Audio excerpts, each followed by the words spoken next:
그들의 어머니는 음행하였고 그들을 임신했던 자는 부끄러운 일을 행하였나니 이는 그가 이르기를 나는 나를 사랑하는 자들을 따르리니 그들이 내 떡과 내 물과 내 양털과 내 삶과 내 기름과 내 술들을 내게 준다 하였습니다. 그러므로 내가 가시로 그 길을 막으며 담을 쌓아 그로 그 길을 찾지 못하게 하리니 그가 그 사랑하는 자를 따라갈지라도 미치지 못하며 그들을 찾을지라도 만나지 못할 것이라. 그제야 그가 이르기를 내가 본 남편에게로 돌아가리니 그때 내 형편이 지금보다 나았으리라 하리라. 곡식과 새 포도주와 기름은 내가 그에게 준 것이요 그들이 바알을 위하여 쓴 은과 금도 내가 그에게 더하여 준 것이거늘 그가 알지 못하도다. 그러므로 내가 내 곡식을 그것이 익을 계절에 도로 찾으며 내가 내 새 포도주를 그것이 맛들 시기에 도로 찾으며 또 그들의 벌거벗은 몸을 가릴 내 양털과 내 삶을 빼앗으리라. 여러분들은 나의 자녀가 잘못된 길을 갈 때에 어떻게 하십니까? 아비로서 어미로서 그 자녀에게 아마 간곡히 부탁하고 권면할 것입니다. 다시 말하면 잘못된 길을 걸어가고 있는 자녀에게 부모가 개입한다 그 말입니다. 우리 하나님께서도 우리 하나님의 자녀 백성된 우리들이 우상을 섬기고 잘못된 길을 걸어갈 때 어떻게 하실까? 하나님께서 우리에게 개입하십니다. 오늘 본문에 보게 되면 하나님이 개입하시는 말씀을 이렇게 우리들에게 말씀하고 있습니다. 2장 14절 말씀. 그러므로 보라 내가 그를 타일로 거친 들로 데리고 가서 말로 위로하고. 잘못된 길을 걸어가는 그 백성들을 이제 거친 들로 데려와서 광야로 데려와서 그들을 타이른다는 겁니다. 잘 권면하고 위로한다는 겁니다. 그리고 난 다음에 2장 15절에 보게 되면 거기서 거친 들에서 비로소 그의 포도원을 그에게 주고 악월골짜기로 소망의 문을 삼아주리니. 그들이 악월골짜기의 모든 삶을 살아가는데 그 삶을 청산하고 새로운 소망의 길, 소망의 문을 쫙 열어준다는 겁니다. 이렇게 우리의 모든 잘못된 길에 개입하시는 하나님의 그 행동을 신약에 와서 히브리서에서는 그걸 뭐라고 말하느냐 한번 따라합시다. 징계하신다. 징계한다고 말합니다. 히브리서 12장 7절 말씀 같이 한번 읽겠습니다. 너희가 참음은 징계받기 위함이라. 하나님의 아들과 같이 너희를 대우하시나니 어찌 아버지가 징계하지 않는 아들이 있으리요. 어찌 자기 아들이 잘못된 길을 걸어갈 때에 그 아들을 징계하지 않는 부모가 있겠는가? 만약에 징계하지 않는다 그런다면 그 아들은 어떤 아들이 되는가를 8절에 보게 되면 이렇게 우리에게 정리해 주고 있습니다. 징계는 다 받는 것이거늘 너희에게 없으면 사생자요 참 아들이 아니니라. 그러니까 만약에 내가 잘못된 길을 걸어가고 있는데 우상에 빠져 허우적거리고 있는데 나에게 징계하지 않고 찾아오지 아니하신다고 그런다면, 나에게 권면하지 아니하신다고 그런다면 나는 하나님의 백성이 아니고 참 아들이 아니다, 이렇게 말씀하고 있다 그 말입니다. 하나님께서 우리들이 잘못된 길을 걸어갈 때 반드시 뭐 하신다는 거예요? 개입하셔서 그의 길을 바로 가도록 인도하시는 하나님인 것을 우리에게 말씀합니다. 그렇다고 그런다면 백성들이 우상에 빠지는 이유가 두 가지가 있습니다. 오늘 본문에 보게 되면 나와 여러분들이 믿음 생활하면서 때로는 어떤 때는 믿지 않는 모든 자들이 하나님을 떠나서 우상에 빠지는 그런 이유를 정리해 줄 때 이렇게 정리합니다. 왜 그러냐면 자기 의지로 신을 선택할 수 있다는 교만 때문에 그렇습니다. 야, 내가 내 신을 선택할 수 있는 거지 말이야.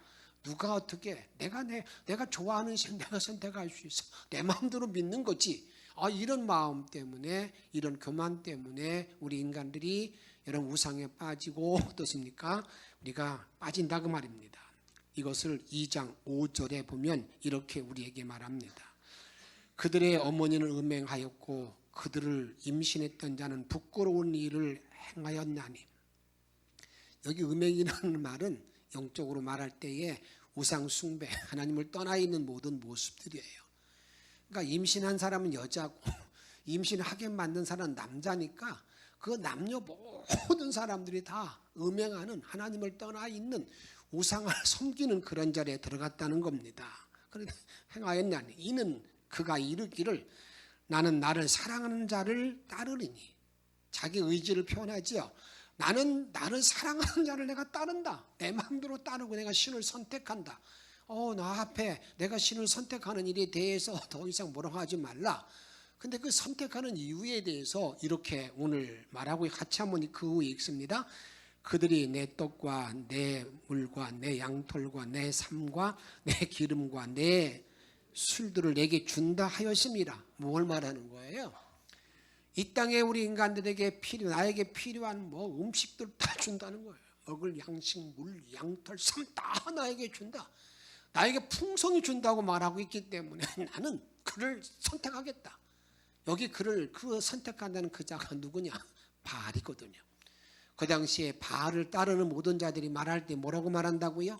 야, 나에게 이렇게 양식 주고 물 주고 막 고기 주고 다 하는 그를 내가 선택하는 거야. 왜 하나님만 따르라고 말하느냐? 그런 말 하지 마. 나는 내가 좋아하는, 내가 사랑하는 그 바알을 선택할 거야. 내가 음행할 거야. 우상 섬길 거야.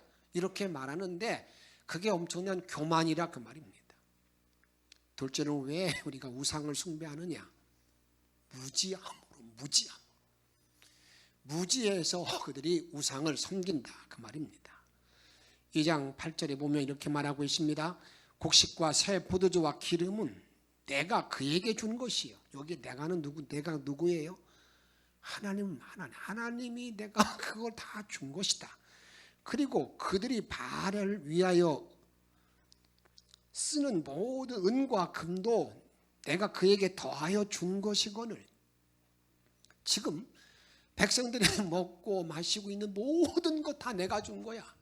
창조주 하나님 내가 너에게 준 것이고 너희들이 바알에게 지금 쓰는 제물로 쓰는 은, 금 모든 것도 내가 너에게 더해 준 건데 그 다음에 뭐라고 있어요? 그가 알지 못하는도다. 깨닫지 못해서 그렇다는 겁니다. 무지해서 그들이 바알을 섬기고 여러분 하나님을 떠나서 산다는 것을 우리들에게 말씀하고 있습니다. 바알이 주는 것이 아니라 하나님이 주는 것인데 하나님이 이 땅에 모든 걸 다 주시는 것인데 그걸 다 잊어버리고 그걸 생각하지 않고 깨닫지 못 무지해서 나는 바알을 섬기겠다고 그렇게 말하면서 바알을 따르는 자가 되었다는 것을 우리들에게 말하고 있습니다. 여러분들이 자녀를 키우면서 정말 마음이 아프고 정말 섭섭하고 정말 괴로운 일이 언제입니까? 여러분이 자녀가 성장하는 가운데 자기가 아무리 큰 인물이 되었다 하더라도 나의 부모가 돌봐주지 아니했으면 어찌 그런 자리에 있을 수 있겠습니까? 그렇게 항상 내가 부모에 대해서 어떤 마음을 가져야 되는 거예요? 엄마 아빠가 너무나 고맙고 너무나 감사하다. 그런 감사한 마음이 있어야 되잖아요. 그런데 어느 날 그렇게 말할 때 있잖아요. 나에게 해준 게 뭐 있어요? 이게 뭐 있냐고. 지금 가난만 줬고 자식에게 뭐 하나 준 거 없지 않냐고 막 쏘아붙이며 독서를 부으면서 가슴을 후벼 파는 말을 할 때 여러분 얼마나 괴롭고 답답합니까? 지금 하나님이 그런 말씀하는 거예요. 내가 너희들에게 다 주고 다 베풀어 주었는데 왜 그것이 바알이 너에게 주었다고 바알을 따라가느냐? 이 못된 무지해서 인간들이 우상 숭배하게 된다 그 말입니다. 그런데 하나님께서 이렇게 때로는 자기 교만 때문에 무지해서 우상을 섬기고 하나님을 떠나 있는 모든 자들을 그냥 내버려 두지 아니하고 뭐 한다는 거예요? 간섭하신다는 거예요. 개입한다는 거예요. 그의 삶에 개입하는데 어떻게 그들의 삶에 개입하는가 하는 것에 대해서 오늘 본문에 보게 되면 아주 분명하게 말하고 있습니다. 앞으로 저와 여러분들이 내가 믿음을 떠나서 어떤 길로 걸어갈 때에 이런 징조가 있을 때 빨리 내가 깨달아야 됩니다. 내가 주님을 좀 떠나 있구나. 내가 주님을 멀리 떠나 있구나. 주님보다 더 사랑하는 것이 있구나. 그걸 알아야 되는데 어떻게 하나님은 우리들에게 우리의 길에 개입하는가 이렇게 말씀합니다. 가시로 길을 막고 담을 쌓아서 막는다고 말합니다. 호세아 2장 6절 말씀 같이 읽습니다. 그러므로 내가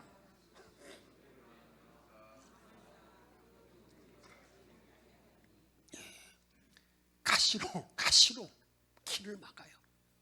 막 찔러. 양심을 찌르고요. 마음을 찌르고요. 이성으로 찌르고요. 말씀으로 찔러요. 그러면 안 돼. 그게 목사가 할 일이 아니야. 그게 주를 믿는 백성이 할 일이 아니야. 막 찔러요. 그리고 담을 막아요. 다 막아놓습니다. 막아서 이것이 내가 가려고 그렇게 딱 막혀가지고 아무리 그걸 무너뜨리고 해도 그게 여러분 꿈쩍도 하지 않는 거예요. 자꾸 또 부딪히고 이러는 사람은 그 담이 막혀 있을 때 그 담을 무너뜨리기 위해서 온 진을 다 빼다가 결국 자기가 넘어지는 거 아니겠어요? 가시와 담으로 막아요. 어떻게 개입하는가? 물질적인 손실을 보게 합니다. 경제적인 손해를 있게 만든다 그 말입니다. 그런 말도 우리가 많이 하잖아요. 오늘 호세아 2장 9절에 보게 되면 같이 읽습니다. 그러므로 내가 내 곡식을 그것이 익을 계절에 도로 찾으며 내가 새 포도주를 그것이 맛들을 시기에 도로 찾으며 또 그들의 벌거벗은 몸을 가릴 내 양털과 내 삶을 빼앗으리라. 내가 계획을 세웠어요. 내가 2년 후에 이것만 주어지면 이제는 나도 이렇게 좀 넉넉하게 살 수 있겠지. 익을 계절 되니까 전부 다 그게 갑자기 무슨 일로 말미암아 전부 다 하나도 내게 손에 들어오는 게 없어요. 어떻다는 게 내가 계획한 모든 대로 되어지지 않습니다. 다 빼앗기고 없어져요. 제가 믿음 생활하면서 목사의 길을 걸어오면서 제가 깨달은 것은 때로는 내가 하나님을 더 야근채 많이 하잖아요. 이렇게 하면 내가 뭔가 이렇게 쌓여지고 이제 뭔가 되어지겠지. 넉넉하게 되겠지. 이렇게 하는 것이. 그런데 여러분 그게 주님이 원하는 길이 아니면 하나도 내게 오는 게 없더라고요. 그걸 다른 말로 말하면 하나님이 다 빼앗아가는 거예요. 절대 하나님 손해보지 않으셔요. 내가 하나님께 드릴 수 있는 모든 것들을 어떤 마음을 갖느냐면요, 그게 전부 다 내 판단대로 이건 내가 좀 자꾸 내가 내 걸로 쌓아놓습니다. 쌓아놔요. 어리석은 부자의 비유를 보게 되면 내 영혼아 이제 앞으로 편히 먹고 살고 즐기자. 그러면 마음껏 내가 준비해놨는데 우리 주님은 말씀합니다. 오늘 밤 내가 내 영혼을 건져가는데 데려가는데 내가 싸우는 것이 누구 것이 되겠느냐? 다 주님이 빼앗아간다. 물질적인 손해를 나에게 입게 만든다. 이게 주님의 사인이에요. 또 주님은 어떻게 우리 개입하시는가? 하나님은요 2장 14절 보게 되면 그러므로 보라 내가 그들을 타일로 거친 들로 데리고 가서 하나님 타일로입니다. 타일로. 그러면 안 되지. 여러분 근데 거친 들로 데리고 거친 들. 광야는 길이 없고 물도 없고 거주 집이 없는 곳이잖아요. 외딴 곳에 내어 던져놓고 난 다음에 주님이 나에게 다루는 거예요. 빨리 돌이켜. 빨리 돌아서. 그러면 안 돼. 여러분 그렇게 타이른다는 말의 의미는요, 내 심장에 대고 지금 말씀하는 거예요. 내 마음에 대고 지금 막 두드리는 거예요. 그렇게 하지 말라고. 그건 아니라고. 그 길이 네가 간 길이 아니라고 말한다 그 말이에요. 그럴 때 빨리 내가 알았습니다. 손을 번쩍 들어야 되는데 어리석은 자들은 그렇게 하지 않잖아요. 끝까지 자기 고집 피고 있는 걸 많이 본다 그 말이에요. 하나님은요, 거친 들로 나를 데려가서 달릴 뿐만 아니라 또 이렇게 말합니다. 여러분이 2장 그 14절에 하반절에 보게 되면 한번 따라봅시다. 말로 위로하고, 말로 위로해, 말로 위로해. 너 수고는 많이 했는데 그게 네가 가는 길이 아니야. 때로는 말씀을 읽다가 다른 사람을 통해서 계속 위로하고, 다음에 격려해주고 힘을 내라고, 내가 지쳐있을 때 나에게 힘을 내라고 힘 더해주는, 낙심하지 말라고 나에게 권면하는 거예요. 이렇게 나에 개입한다 그 말이에요. 그러면 왜 하나님은 이렇게 개입하시는 이유가 뭘까? 왜 이렇게 내가 잘못된 길을 걸어가고 있을 때에 나를 찾아오셔서 때로는 말로 위로하고 타이르기도 하고 경제적인 손실 있게도 만들고 이런 여러 방법으로 개입하실까? 개입하시는 이유가 무엇일까? 그 말입니다. 개입하시는 이유는요, 관계 회복인데 어떤 관계 회복이냐면 하나님을 바로 알고 내가 하나님의 백성임을 알도록 회복하기 위해서 나에게 이렇게 개입해 주시는 거예요. 내가 하나님의 자녀임을 알도록, 그리고 하나님의 전능자 하나님을 알도록 하기 위해서 나에게 오셔서 이렇게 개입해 주신다 그 말입니다. 호세아 2장 23절 말씀을 같이 한번 읽도록 하겠습니다. 내가 나를 위하여 그를 이 땅에 심고 긍휼히 여김을 받지 못하였던 자를 긍휼히 여기며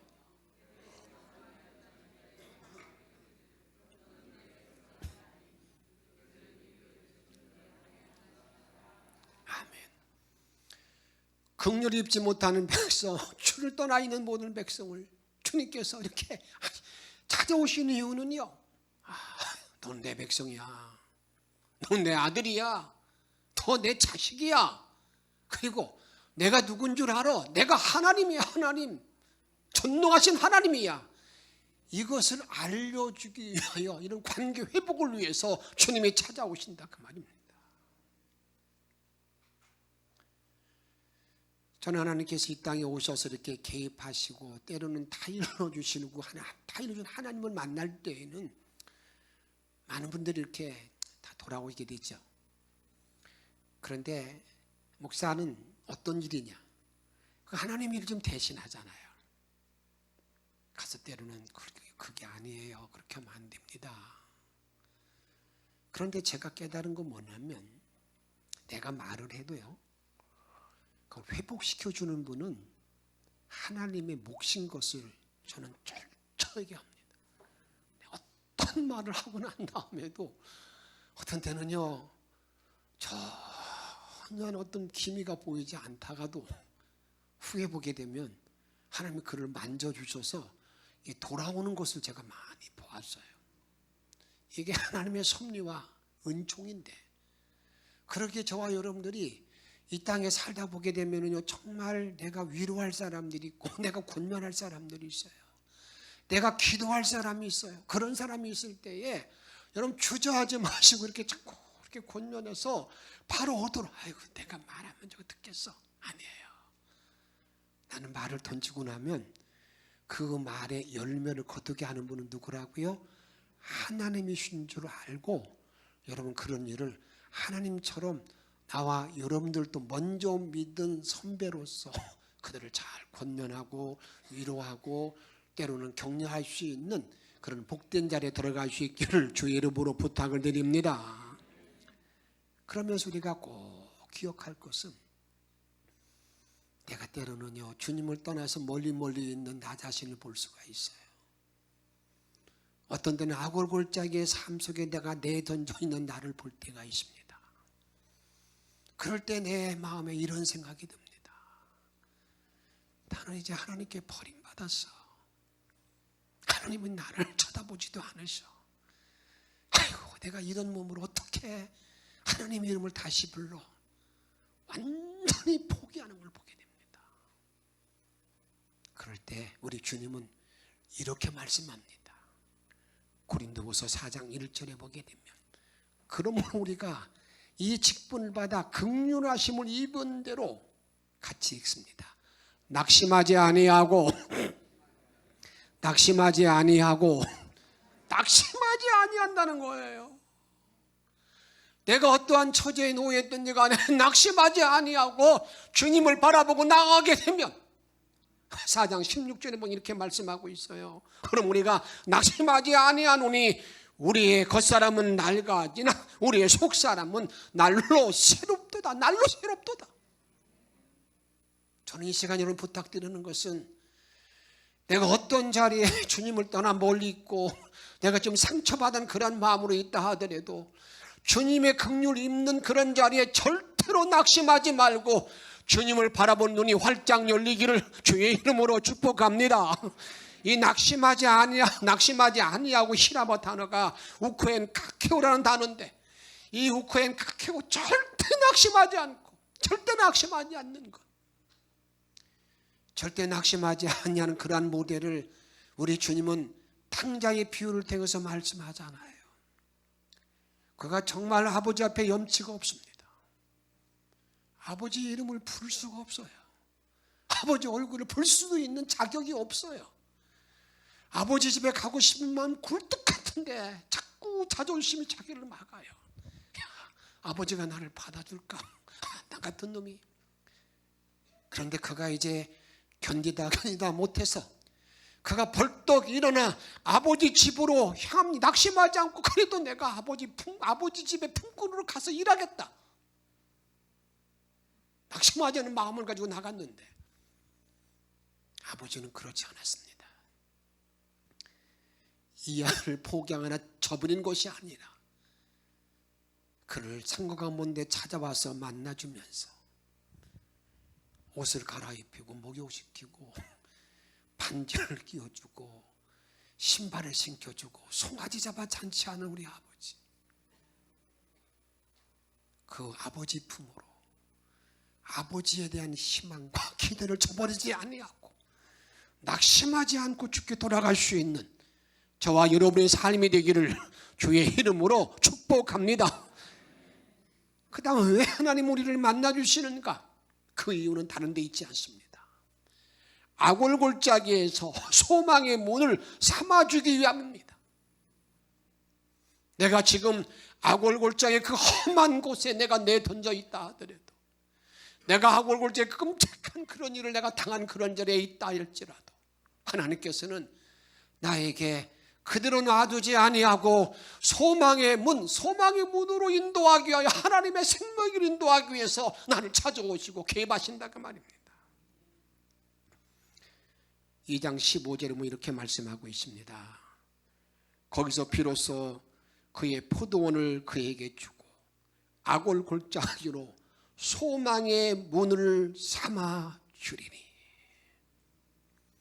아골골짜기에서 소망의 문을 주신다고 우리에게 말씀하고 있는데, 아골골짜기는 어떤 곳이 아골골짜기입니까? 아골골짜기는요, 여호수아서에 보게 되면 이렇게 나와 있습니다.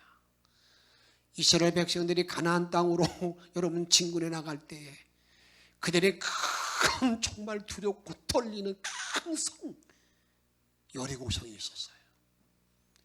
여리고성은 하나님의 은총으로 그것을 점령하고 난 다음에, 그 다음에 가야 할 땅이, 점령할 땅이 아이성, 그냥 한국말 아이성, 작은 성.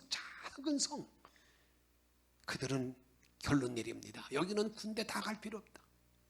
3,000명만 가자.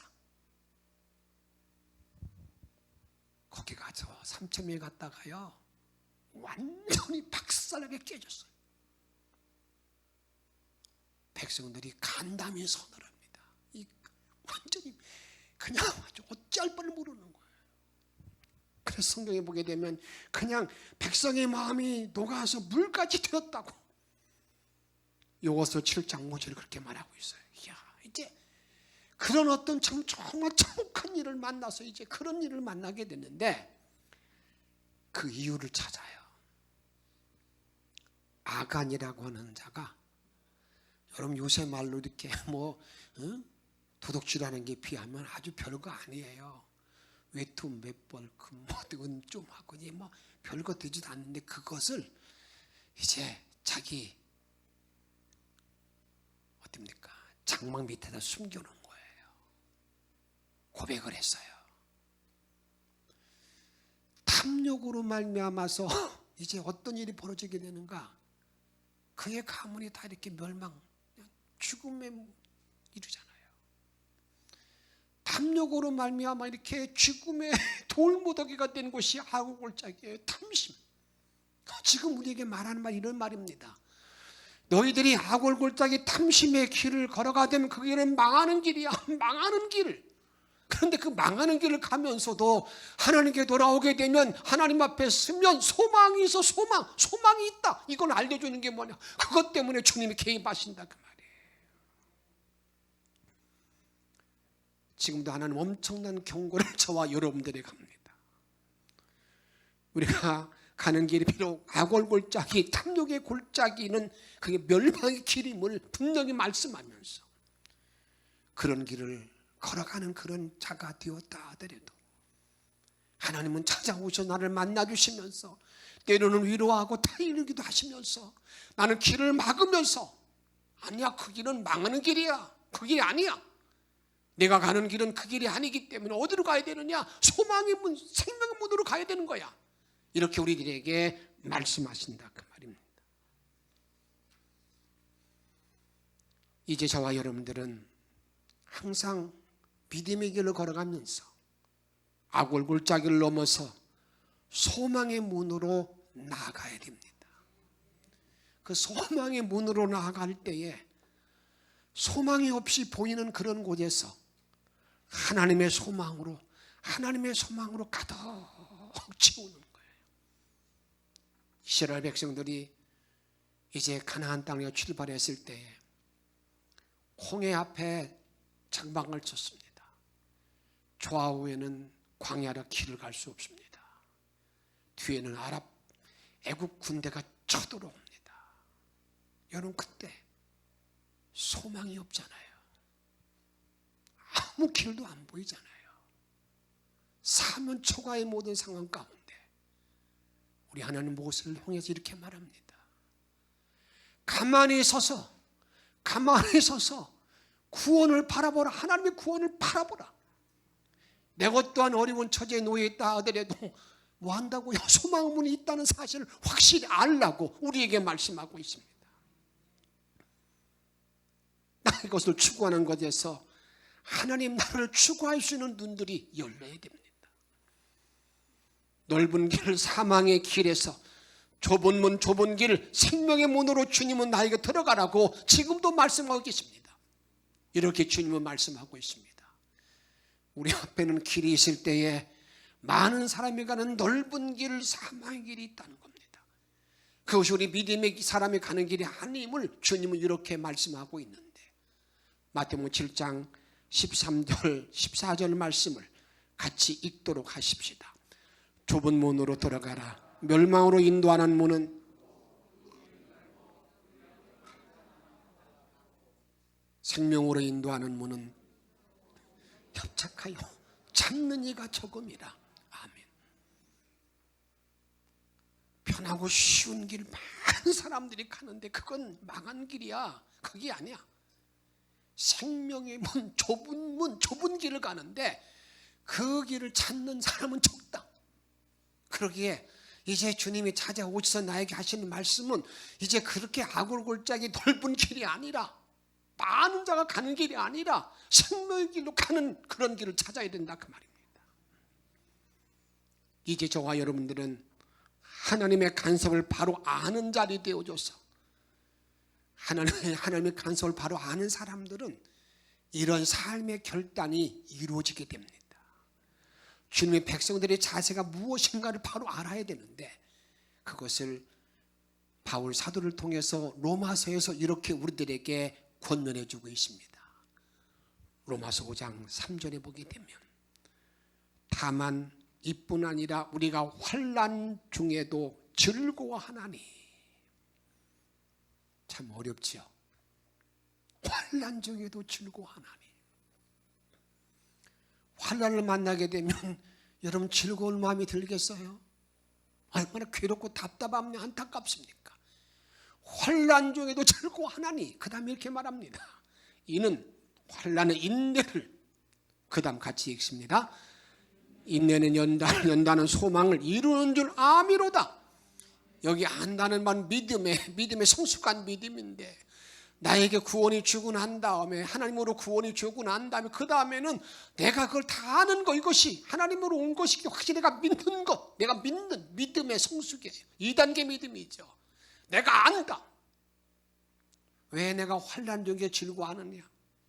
환난 인내는 연다는 소망을 이루는 줄 분명히 내가 안다. 다시 말씀드린다면 내가 환난을 당해도 나에게 소망이 있기 때문에 내가 즐거워한다. 이것이 아골골짜기의 삶을 살아가는 모든 믿음의 자들, 믿음의 성도들에게 주님의 주시는 요청이고 결단을 요구한다, 그 말입니다. 그런데 왜 이렇게 소망을 내가 가질 수 있는가? 그것을 우리에게 분명히 이렇게 정리해 주고 있습니다. 로마서 5장 5절에 보게 되면 소망이 우리를 부끄럽게 하지 아니하면, 내가 환난 중에서 내가 나 자신이 소망을 갖게 되는 모든 이유는 우리에게 주신 성령으로 말미암아 주님의 사랑이 우리 마음에 부은 바 됨이라. 할렐루야. 내가 환난 중에서 즐거워하는 그런 이유는 다른 게 아닙니다. 여기 보게 되면 하나님의 사랑이 나에게 부어지기만 하면, 성령으로 말미암아 하나님의 사랑이 나에게 부어지기만 하면, 내가 어떠한 처지와 어떤 어려운 여건에 놓여 있다 할지라도 내가 그 자리에서 즐거워할 수 있는 삶을 살 수 있다, 이렇게 말씀하고 있습니다. 혹시 여러분 가정 가운데 여러분 이런 마음을 가지고 있습니까? 우리 남편은 좀 사랑이 부족해. 근데 아내는 좀 그 사랑이 좀 부족해. 여러분, 사랑이 부족하다는 말만 자꾸 여러분 또 반복해서 또 말하지 말고요. 이제 우리들에게 지금 주님이 하시는 말씀이 있어요. 그게 뭐냐면 내 남편에게, 내 자식에게, 내 형제에게 하나님의 사랑이 그게 가득가득 부어주시옵소서. 그런데 부어주는 그 전달 매체가 뭐냐? 성령으로 그에게 사랑을 가득가득 부어주시옵소서. 할렐루야. 때로는 여러분 이렇게 말할 수 있어요. 이영원 목사는 사랑이 없어. 목사님은 사랑이 없어. 그럴 수 있어요. 그런데 여러분들 그런 마음으로 이제 살아가지 마시고 우리 담임 목사님에게 성령의 은총으로 하나님의 사랑이 가득가득 부어지게 하옵소서. 할렐루야. 그렇게 기도하시기 바랍니다. 그게 왜 이렇게 중요하냐면 어떤 사람이든지 간에 하나님의 사랑이 꽉 부어지잖아요. 그러면 그 사랑이 넘쳐서 자연스럽게 사랑이 흘러가요. 때로는 그 말에 참 괴로운 말 하던 사람이 그 쓴수게 말을 하지 않아요. 그렇기 때문에 자식에게도 여러분 아내에게 남편에게도 하나님의 성령의 능력으로 은총 안에서 이 사랑이 가득가득 부어지게 해달라고 간절히 기도하세요. 그러니까 그게 좀 불만이 있으면요, 그 사람을 위해서 그 성령이 부어지도록, 사랑이 부어지도록, 그러면 오늘날 나도 알지 못하는 사이 그 사랑이 부어지는 일을 위해서 몇 번 기도가 나냐, 기도했는데 안 되더라, 그렇게 하지 마시고요. 한번 따라합시다. 낙심하지 아니하노니, 낙심하지 아니하노니 뭐 한다고요? 뭐가 하도록? 사랑이 부어지도록 기도하는 일을 낙심하지 말아야 돼요. 하나님은 반드시 그에게 하나님의 사랑이 부어지리라, 그런 분명한 자세를 가지시고 여러분 기도하다 보게 되면 이제 그 사랑이 흘러 넘쳐서 많은 자들에게 뭘 주는 거예요? 소망으로 인도하는 주의 은혜와 긍휼이 함께한다는 사실을 확실히 믿으시고 그 믿음 안에 승리하기를 축복합니다. 그런 길을 담대히 걸어갈 수 있는 영천의 성도가 다 되시기를 주의 이름으로 축복합니다. 이런 마음을 기억하면서 우리 함께 찬양하도록 하겠습니다. 내가 참으로 지쳐서 힘들 때 누군가 날 위해서 기도하는 자가 있습니다.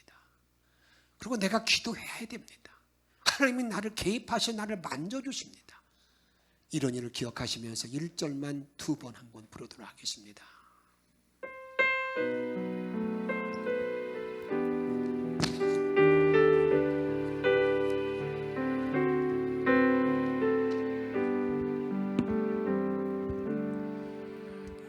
당신이 지쳐서 기도할 수 없고 눈물이 빗물처럼 흘러내릴 때 주님은 아시네 당신의 약함을 사랑으로 돌봐주시니 믿으시기 바랍니다. 나를 돌봐주십니다. 누군가 널 위하여. 나 혼자 있는 것이 아닙니다. 나를 위해서 기도하는 자가 있음을 기억하십니다. 누군가 기도하네 내가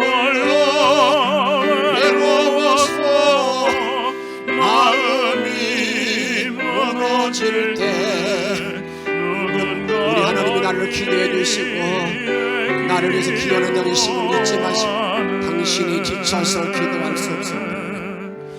당신이 지쳐서 기도할 수 없고 눈물이 빗물처럼 흘러내릴 때 주님은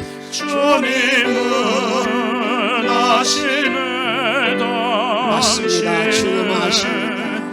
나의 약함을 아시고 나의 능력을 아십니다. 이 사실을 믿으시기 바랍니다. 누군가 널 위하여 누군가 널 위하여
주님의 개입 때문에 내가 이 팀을 기억하면서 오늘 주신 말씀과 함께 내가 기도할 자를 찾으십시오.